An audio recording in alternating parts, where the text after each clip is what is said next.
அனைவருக்கும் வணக்கம். இன்றைய தினம் நாடு முழுவதும் மிகப்பெரிய ஒரு அதிர்வலை ஏற்படுத்தி கொண்டு இருக்கிறது கரப்பான் பூச்சி, காக்ரோச் ஜனதா பார்ட்டி அவங்களுடைய போராட்டம் தான்.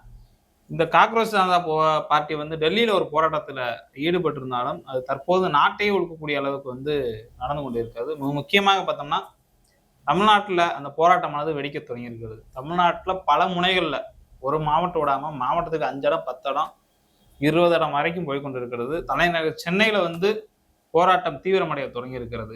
மாணவர்கள் வந்து தீவிரமா போராட்டம் நடத்தியிருந்தாலும், இந்த தமிழ்நாடு தாவேகா விஜய் அரசுடைய காவல்துறையினுடைய ஒடுக்குமுறை என்பது வந்து அதிகரித்து கொண்டு இருக்கின்றதா நம்ம பார்க்க முடிகிறது. நீட் விலக்குன்ற ஒரு கருத்தை சொல்லிக்கிட்டு மாணவர்களுடைய ஒடுக்குமுறையை வந்து பல்வேறு தரப்பினர் வந்து கண்டிச்சுட்டு வராங்க.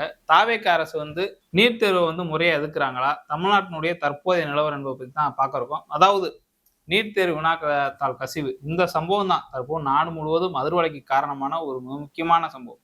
இதற்கு முன்பாக கிட்டத்தட்ட 152 முறை இந்த பாஜக ஆட்சிக்கு வந்து இந்த ஒரு 10 வருஷத்துல வினாத்தாள் கசிவு என்பது ஏற்பட்டிருக்கிறது. 150 முறை எந்த ஒரு அமைப்புகளுமே மிக வீரியமா போராடவே கிடையாது. நாட்டில் வந்து இந்த மாதிரியான ஒழுக்கக்கூடிய நாட்டையே ஒழுக்க வைக்கக்கூடிய ஒரு போராட்டம் காங்கிரஸ் கூட செஞ்ச எதிர்கட்சியா இருக்க எந்த ஒரு மாநில கட்சியுமே செய்யல. நீட் தேர்வுக்காக பார்த்தோம்னா நீட் தேர்வு கொண்டு வரப்பட்ட அனிதாவினுடைய மரணம் அந்த தொடங்கி பல்வேறு போராட்டங்களை திமுக தான். நீட் தேர்வுன்றதே கூடாது. அது வந்து ஏழை எளிய மாணவர். இப்போ சாதாரண ஒரு மாணவர் இருக்கான். அவங்க குடும்பத்தில் அவங்க அப்பாவோட வருமானமே 10,000 தான் இருக்கும். அம்மா அவங்களால முடியாதவங்க இருப்பாங்க. இந்த மாதிரியான பெரும்பான்மையான குடும்பம் தான். அதாவது மாச வருமானமே ஒரு 10,000 20,000 தான். வருஷமே அவங்களுக்கான வருமானம் என்பதே ஒரு 2 லட்சம் 3 லட்சம். இதுல குடும்ப செலவுக்கே பத்தாது. அதுல பிள்ளைங்க பெற்றிருந்தாங்கன்னா அவங்களுக்கு கட்டி கொடுக்கன்றக்காக பாதி பேர்த்த படிக்க வைக்க முடியாது. அதையும் மீறி சில மாணவர்கள் வந்து 1000 1100 மதிப்பெண் இப்போ வந்து 600 ஆக்கியிருக்காங்க. அப்போ அப்படி மதிப்பெண் எடுத்தும் நீட் தேர்வுன்ற ஒரே ஒரு தேர்வால வந்து நம்ம ஒரு மாநில பாடத்திட்டத்தில் படிச்சிருப்போம். அவங்க சிபிஎஸ்சி அந்த மாதிரி பல்வேறு அதுல இருந்து கேள்விகள் கேட்கும்போது இந்த மாணவர்கள் அது ஈடு கொடுத்து படிக்க முடியாதனால இதுல பல மாணவர்கள் வந்து தற்கொலைக்கு வந்து முயன்றிருக்காங்க. அதுக்கு அனிதா போன்ற முக்கிய நல்லா படிக்கக்கூடிய மாணவியே சாட்சி. இப்ப இருக்கும்போது தமிழ்நாடு மட்டுமல்ல இந்தியா முழுவதும் பல மாணவ மாணவிகள் வந்து இந்த போராட்டத்துல வந்து இந்த நீட் தேர்வால பாதிக்கப்பட்டிருக்காங்க, இறந்துருக்காங்க. பல பேர் வெளியே சொல்லிருக்காங்க, பல பேர் வெளியே சொல்லாம இந்த தேர்வே வேணாம் அப்படின்னு சொல்லிட்டு வெளியேறாம உண்டு.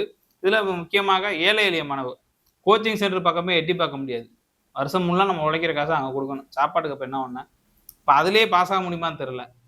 இப்போ நிலைமை இதனால தான் திமுக கட்சி வந்து தொடர்ந்து வந்து இந்த நீட் தேர்வே கூடாது அப்படின்னு சொல்லிட்டு மிகப்பெரிய ஒரு போராட்டத்தை எடுத்தாங்க. திமுக இளைஞரணி மாணவர் அணி தொடர்ந்து உதயநிதி ஸ்டாலின் சட்ட போராட்டம் டெல்லியில் நடத்துறாங்க. முன்னாள் அரசு திமுக அரசு இருக்கும்போது இங்கே சட்டமன்றத்தில் வந்து அதற்கு எதிரான ஒரு நீட் தேர்வுக்கு எதிரான ஒரு தீர்மானம் நிறைவேற்றினாங்க. அதுக்கு ஆளுநர் கூட தொடர்ந்து கிடப்பில் போட்டிருந்தாங்க. குடியரசுத் தலைவரோட ஒப்புதல் வராமல் இருந்துச்சு. உச்சநீதிமன்றத்தில் வழக்கு இருக்கு. இது ஒரு நிலவரம். தற்போது இந்த காக்ரோச் ஜனதா பார்ட்டி வந்து இந்த நீட் தேர்வு வினாத்தாள் கசிவை ஒட்டி தர்மேந்திர பிரதான் பதவியிலன்னு ஒரு கருத்து வைங்க. இது நியாயமான போராட்டம் தான். எங்கேயுமே வந்து இந்த மாதிரியான ஒரு வினாத்தாள் கசிவு என்பது சாதாரணது இல்லை. இன்னைக்கு நயனா நாயந்திரன் என்ன சொல்றாருன்னா பாஜக மாநில தலைவர் தமிழ்நாட்டில் இந்த மாதிரியான கசிவு ஏற்படுது. அது ஒரு சாதாரண ஏதோ ஒரு தேர்வுக்கு வந்திருக்கும். இந்த தேர்வு என்பது மருத்துவம். ஒரு மனுஷனுடைய முக்கியமான உடல் உறுப்புகள் இருந்து எல்லாத்தையும் அது சரியா இருக்கா எல்லாமே பார்க்கக்கூடிய ஒரு படிப்புக்கான தேர்வு. அப்ப அந்த தேர்வுல ஒரு குளறுபடின்றது வந்து எப்படி அதுக்கு அதை இதை நீங்க எப்படி நார்மலைஸ் பண்ணலாம்? தர்மேந்திர பிரதானை வந்து பதவி விலக்க கூடாதுன்னு அப்படின்னு ஒரு கருத்தை வைக்கிறார். அப்ப இந்த கருத்தை மையப்படுத்தி தான் டெல்லியில ஜந்தன் மந்தர் போராட்டம் பண்றாங்க. அங்க தடியடி நடத்தப்படுகிறது. நாடு முழுவதும் உள்ள மாணவர் அமைப்புகள் எஸ்எஃப்ஐ டைபி போன்ற அமைப்புகள்லாம் கொதித்துள்றாங்க. நேற்று நானே பார்க்குறேன் மதுரையில் வந்து போராட்டம் பண்ணுறாங்க. கிட்டத்தட்ட ஒரு 30 பேர் போராட்டம் பண்ணுறாங்க. எஸ்எஃப்ஐ டைஃபி அமைப்பை சேர்ந்தவங்க. நான் வீடியோ ஷூட் பண்ண போயிருக்கேன். நம்ம சேனலில் கூட இருக்கும். அது போகிறேன் காவல்துறை வந்து அவங்கள அப்படியே தரன்னு இழுத்துட்டு போகிறாங்க. கையை பிடிச்சி இழுத்துட்டு போகிறாங்க, காலை பிடிச்சி இழுத்துட்டு போகிறாங்க. அவங்க யார் இது வேற யாருமா? அந்நிய சக்திகளா? நாட்டுக்கு எதிரானவர்களா? அதாவது ஒரு மாணவர்கள் அவங்க ஒரு வீரியமாக போராட்டம் பண்ணுறாங்க. ஒரு மாணவர்கள் மீதான தாக்குதல் இருக்குது. சாதாரணமாக வந்து ஒரு செவிலியர்கள் எங்கேயாவது ஒரு தாக்குதல் ஏற்பட்டோன்னா ஒட்டுமொத்த மருத்துவர்களும் வந்து வீதியில் திரண்டு போராடுறாங்க. மாணவர்கள் அது அவங்களுக்காக இல்லை. இந்த மாதிரியான ஒரு தேர்வுகளில் வந்து முறைகேடு நடக்குது. அதிகாரிகளுடைய கை சிந்தா கொண்டு போதுமா? அந்த துறையினுடைய அமைச்சர் இருக்கக்கூடிய தர்மேந்திர பிரதான் பதவி உலகம்னு சொல்றாங்க. அதுதான் அடிக்கிறீங்க. அவங்கள பாவம் அவங்க என்ன பண்ணாங்க அவங்கள? இப்போ அதுக்காக போராட்டம் நடத்துறாங்கன்னா அந்த போராட்டத்தை சாதாரணமாக வந்து போராட்டம் பண்ணிட்டு போறாங்க. அது நீங்க எப்பயும் போல கைது பண்றது முறையா இருக்கும். தரன்னு எடுத்துட்டு போறாங்க. சென்னையில் அதே மாதிரி அவங்க வந்து மாணவர்களாவே மதிக்கிறே கிடையாது. அடிச்சு இழுத்துட்டு போறாங்க. அப்ப இந்த அராஜக அத்துமீறல் வந்து எத்தனை நாள் இருக்கும்? இப்ப தமிழ்நாடே வந்து பட்டியலிடக்கூடிய சூழல் வந்து தற்போது உருவாகிக்கிட்டு இருக்கு. அதாவது டெல்லியில வந்து வெடிச்சிருக்கு. இந்த போராட்டம் என்பது வந்து ஆரம்பத்துல இந்த நீட் தேர்வு வேணும்னு சொல்லி பல மாநிலம் வந்து அமைதியா இருந்தாங்க. தமிழ்நாடு மட்டும் தான் தீவிரமா எதிர்த்து போராடிக்கிட்டு இருந்துச்சு. இப்போ தமிழ்நாட தாண்டி பல்வேறு மாநிலங்கள் வந்து போராட துவங்கிட்டாங்க. வட இந்தியாவே பற்றிக்கிட்டு இருக்கு. வடக்குல வந்து இப்படி ஒரு போராட்டம் வெடிக்கிறது சாதாரணமான விஷயம் கிடையாது. வெடிச்சிருச்சுன்னா அத விட மாட்டாங்க வடக்கு ஃபுல்லா. அப்படியே அவங்க ஒரு நெட்வொர்க் இருக்கு அந்த வடக்குக்குன்ட்டு. ஹரியானா, பஞ்சாப், மத்திய பிரதேசம், மகாராஷ்டிரா, ஊபி, ஜார்க்கண்ட், அப்படியே பீகார் அப்படியே போனீங்கன்னா, அப்படியே மேற்கு வங்கம், கல்கத்தா எல்லா இடத்துல இருந்தும் அப்படியே அவங்களுக்கு ஒரு நெட்வொர்க் இருக்கு. அந்த வடகிழக்கு, இந்த வடமேற்குன்ற மாதிரியான ஒரு நெட்வொர்க் வச்சு, அவங்க ஒரு கூட்டத்த அதாவது கவ் பெல்ட்ன்னு சொல்லுவாங்க. அந்த ஹிந்தி பெல்ட். அத மையப்படுத்தி தான் அவங்களுடைய கூட்டமானது திரட்டி ஏற்கனவே வந்து விவசாயிகளுடைய போராட்டம். 1 வருஷம் நூற்றுக்கணக்கான பேர் இறந்தாங்க. ஒன்றிய பாஜக அரசு கண்டுக்கவே இல்ல. ஆனாலும் அந்த 3 வேளாண் திருத்த சட்ட மசோதாவுக்கு எதிராக போராடி வெற்றி கண்டாங்க. அதற்கு அடுத்தபடியாக தற்போது வந்து இந்த போராட்டமான வெடிச்சிருக்கு. இதுக்கு வந்து நான் சொல்லிட்டாங்க இன்னைக்கே. கரப்பான் பூச்சி சிஜேபி வந்து அறிவிச்சிட்டாங்க. கோடிக்கணக்கான பேர் திரளுவோம். எங்களுடைய ஒரே ஒரு கோரிக்கை வந்து தர்மேந்திர பிரதான் வந்து இப்போதைக்கு வந்து பதவி விட்டு விலக வைங்க. இல்லைன்னா கோடிக்கணக்கான பேர் திரளுவோம். நீங்க என்ன மாதிரியான அடக்குமுறை வச்சாலும் சரி, ஒடுக்குமுறை வச்சாலும் சரி. இது அங்க லட்சக்கணக்கான இளைஞர்கள் வந்து இந்த போராட்டம். நம்ம ஊர் ஜனநாயகன் என்ன பண்ணிட்டு இருக்காரு? நாளைக்கு ஜனநாயகம் ரிலீஸ் ஆகக்கூடிய சூழல்ல மாணவர்கள் போராட்டம் பண்றாங்க.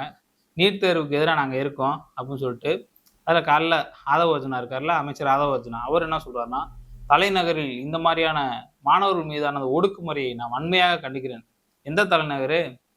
அங்க ஒரு தலைநகர் இருக்கு, தமிழ்நாட்டுல ஒரு தலைநகர் இருக்கு. சென்னையா, டெல்லியா? எந்த தலைநகர் சொல்றீங்க? அப்ப இங்க ஒடுக்குமுறை என்பது எவ்வளவு தீவிரமா இருக்கு? தாவேக்கு அரசு வந்து பேசுறவங்கள தான் நீங்க வந்து இந்த மாதிரியான காவல்துறை வச்சு அராஜகம், அத்துமீறல் ஈடுபட்டீங்கன்னா, மாணவர்கள் அவங்க போராட போறாங்க. ஆனா போராட்டம்ன்றது வந்து உங்களுடைய கோரிக்கை தானே அது.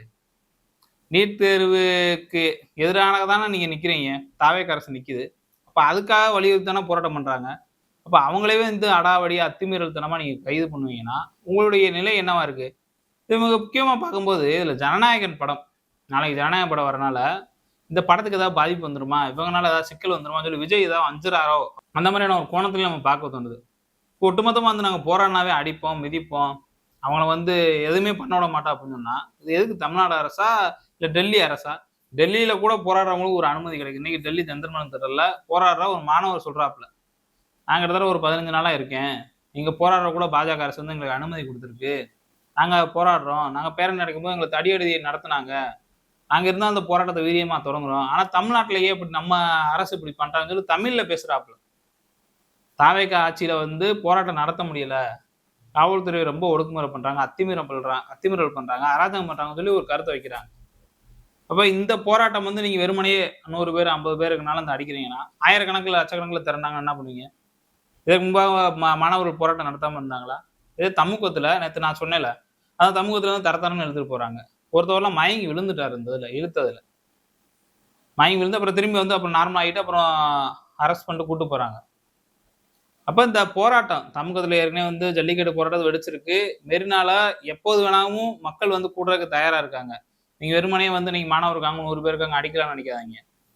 தமிழ்நாடு முழுவதும் ஒரு நெட்வொர்க் இருக்கு. ஏற்கனவே நீட் எதிர்ப்பு பிரச்சாரங்கள் வந்து வலுவா இருக்கு. அப்ப தாவேக்கு அரசு நாங்க நீட்டுக்கு எதிரா இருப்போம்னு சொல்லிட்டு மாணவர்கள் வந்து தாக்குறத வந்து எந்த வகையிலும் நம்ம ஏத்துக்கொள்ள முடியாது. இந்த விஜய் அரசு வந்து இனிமே இது போன்ற நடவடிக்கைகளை வந்து கைவிடணும். காவல்துறை வச்சு நாங்க ஒடுக்குமுறை பண்ணுவோம். நாங்க வந்து தப்பிச்சுக்குருவோம். காவல்துறை தான் அது பண்ணாங்கன்றத வந்து செஞ்சீங்கன்னா, தமிழ்நாட்டுல தாவேக்காவுக்கு அரசுக்கு எதிராக உங்கள்ட்ட ஒரு ஜென்சி இருக்காங்க. ஜனநாயகத்துக்கு வர்றவங்க. இப்போ வந்து ஒரு ஜென்சி இருக்காங்க. ஜனநாயகத்துக்கு வராங்க. உங்க ஜென்சி வந்து ரீல்ஸ் போடுவாங்க. இந்த ரியலா போராடி இருப்பாங்க. இந்த ஜென்சி. அப்ப இந்த ஜென்சி வந்து எப்போதுமே உங்களுக்கு எதிரா திரளுவாங்க. இந்த காவல்துறைய வச்சுக்கிட்டு இந்த ஒடுக்குமுறை பண்றது, நம்மட்ட ஒரு ஸ்ட்ரென்த் இருக்கு.